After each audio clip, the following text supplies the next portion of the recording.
ரீசெண்டா நடிகை சிம்ரன் அவங்க பேசின பேச்சு சோஷியல் மீடியால பயங்கரமா வைரல் ஆயிட்டு இருக்கு. அதுல முக்கியமா அவங்க சொன்ன கோ ஆக்ட்ரஸ் யாரு, ஒருவேளை ஜோதிகாவா இருப்பாங்களா இல்ல லைலாவா இருப்பாங்களா, இந்த மாதிரி பல விஷயங்களை பேசிட்டு வந்தாங்க.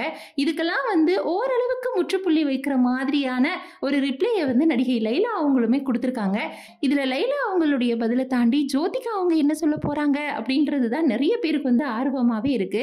முதல்ல நடிகை சிம்ரன் அவங்கள பத்தி சொல்லணும் அப்படின்னா, அவங்க சினிமாவுக்கு 30 வருஷம் ஆனா கூட அவங்க மேல இருக்கிற கிரேஸ் கொஞ்சம் கூட குறையல அப்படின்னே சொல்லலாம். அதுலயும் முக்கியமா 90s கிட்ஸோட ஃபேவரட்டான ஆக்ட்ரஸ் அப்படின்றத தாண்டி இப்போ 2K கிட்ஸ் கிட்டயுமே பயங்கரமா கலக்கிட்டு வராங்க.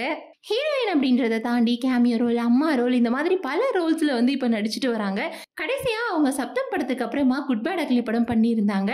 ஸோ மே மந்த்ல டூரிஸ்ட் ஃபேமிலியுமே ரிலீஸ் ஆகிருக்கு. இந்த மாதிரி லைன் அப்ல பல படங்களையுமே அவங்க கைவசம் வச்சிருக்காங்க. இப்படி எவ்வளவோ படங்கள் கைவசம் இருந்தா கூட குட் பேட் அக்லி மூலமா அவங்க ஏற்கனவே நடிச்ச சுல்தானா அப்படின்ற பாட்டு பயங்கரமா வைரல் ஆச்சு. அதோட இவங்களுடைய டான்ஸுமே பயங்கர வைரல் ஆச்சு அப்படின்ற மாதிரியே சொல்லலாம். ஸோ இப்படி சினிமாவுக்கு 30 வருஷம் ஆனதை கொண்டாடுற விதமாக இப்போ ரீசெண்டாக இவங்களுக்கு அவார்டும் கொடுத்துருந்தாங்க. அந்த அவார்ட் ஃபங்க்ஷனில் தான் இந்த கான்ட்ரவர்சியை ஸ்டார்ட் ஆச்சு. அந்த அவார்ட் ஃபங்க்ஷனில் அவங்க மனம் நெகிழ்ந்து பேசியிருந்ததோட அவங்களுடைய வருத்தத்தையும் கோபமாக பதிவு பண்ணியிருந்தாங்க. அப்படி என்ன சொல்லியிருக்காங்க அப்படின்னா, என்னோட சக நடிகை ஒருத்தவங்க நடித்த கேரக்டர் எனக்கு ரொம்பவே பிடிச்சது. உங்களை இந்த மாதிரியான ரோலில் பார்க்குறதுக்கு ஆச்சரியமா இருக்குன்னு நான் அவங்களுக்கு மெசேஜ் பண்ணியிருந்தேன். அதுக்கு அந்த நடிகை ஆன்டி ரோலில் நடிக்கிறத விட இந்த மாதிரியான ரோலில் நடிக்கலான்னு சொன்னாங்க. அது எனக்கு அதிர்ச்சி ஆயிடுச்சு. நான் அதுக்கப்புறம் ரிப்ளை பண்ணலை. ஆனால் உண்மையை சொல்லணும் அப்படின்னா, அந்த டப்பா ரோலில் நடிக்கிறதுக்கு இந்த ஆன்டி ரோல்லே நடிச்சுட்டு போயிடலாம், அந்த மாதிரி அவங்க வெளிப்படையாக பேசியிருந்தாங்க. ஆனால் அவங்க யாரை குறிப்பிட்டு பேசுகிறாங்க அப்படின்றதுக்கான பெயரை அவங்க சொல்லலை. இதனால பல நடிகைகளை இந்த கான்ட்ரவர்சிக்குள்ள ரசிகர்கள் இழுத்து விட்டாங்க. அதில் முக்கியமாக அடிப்பட்ட பெயர் என்ன அப்படின்னா ஜோதிகா அண்ட் லைலா தான். ஏன் ஜோதிகா அண்ட் லைலாவை சொல்கிறாங்க அப்படின்னு பார்த்தா, அவங்க சொன்ன வார்த்தையை எடுத்து பார்க்கும் பொழுது டப்பா அப்படின்னு சொல்கிறப்போ, இப்போ ரீசெண்டாக டப்பா கார்டல் அப்படின்ற ஒரு வெப்சீரிஸில் ஜோதிகா அவங்க நடிச்சிருந்தாங்க. அதுல ஒரு டிஃப்ரெண்டான ரோல் அவங்க பண்ணியிருந்தா கூட ஸ்மோக் பண்ற மாதிரியான காட்சிகளும் வெளியாச்சு.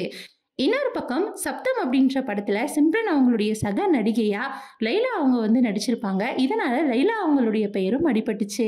இந்த செய்தி இப்போ காட்டுத்தீ போல கொழுந்து விட்டு எரிய இந்த நேரத்துல லைலா ஒரு போஸ்ட் இன்ஸ்டாகிராம்ல ஷேர் பண்ணியிருக்காங்க.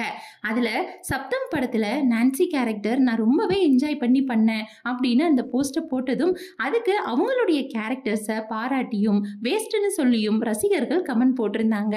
அவங்க நெகட்டிவா சொன்னா கூட லைலா அவங்க ரொம்பவே பாசிட்டிவா தேங்க்ஸ் அப்படின்னு சொல்லி கமெண்ட் பண்ணியிருந்தாங்க. அடுத்து ஒருத்தவங்க சிம்ரன் சொல்ற நடிகை நீங்க தானா அப்படின்னு கேள்வி கேட்க, அதுக்கு லைலா அவங்க சிரிச்சுக்கிட்டே இல்ல நான் என்னோட கொலீக்ஸ் அப்படிலாம் இன்சல்ட் பண்ண மாட்டேன், நான் அது கிடையாது அப்படின்ற மாதிரி அவங்க ரிப்ளை கொடுத்துருக்காங்க. இதனால கண்டிப்பா லைலா அவங்க இப்படி சொல்லியிருக்க மாட்டாங்க அப்படின்றது உறுதியாயிடுச்சு. ஸோ அப்போ அடுத்த ஆப்ஷன்ல இருக்கிறது ஜோதிகா அவங்க தான். எவ்வளவோ நடிகைகள் உள்ள இன்வால்வ் ஆயிருந்தா கூட ஸோ ரொம்பவே ப்ரியாரிட்டியா இருக்கிறது இப்போ ஜோதிகா தான். ஸோ அப்படி இருக்கிற பட்சத்தில் ஜோதிகா அவங்க என்ன ரிப்ளை கொடுக்க போறாங்க அப்படின்ற மாதிரியான ஒரு எதிர்பார்ப்பு ரசிகர்களுக்கு அதிகமாவே இருக்கு அப்படின்ற மாதிரி சொல்லலாம். ஸோ ஜோதிகா அவங்க என்ன சொல்ல போறாங்க, இல்ல இதுக்கு இடையில சிம்ரன் அவங்களே அவங்க ஓப்பனா பேசுவாங்களா, இந்த மாதிரியான எதிர்பார்ப்பெல்லாம் இருக்கு. இதோட முடிஞ்சிடும் அப்படின்னு பார்த்தா இப்போ லைலா போட்ட போஸ்ட்னால மறுபடியும் இந்த பிரச்சனை பேசு பொருளா இருக்கு. ஸோ அடுத்தடுத்து யார் என்னென்ன ரிப்ளை கொடுக்க போறாங்க அப்படின்றத நம்ம பொறுத்திருந்து தான் பார்க்கணும். இப்போ இந்த விஷயம் தான் சோஷியல் மீடியால பயங்கர வைரல் ஆகிட்டு இருக்கு.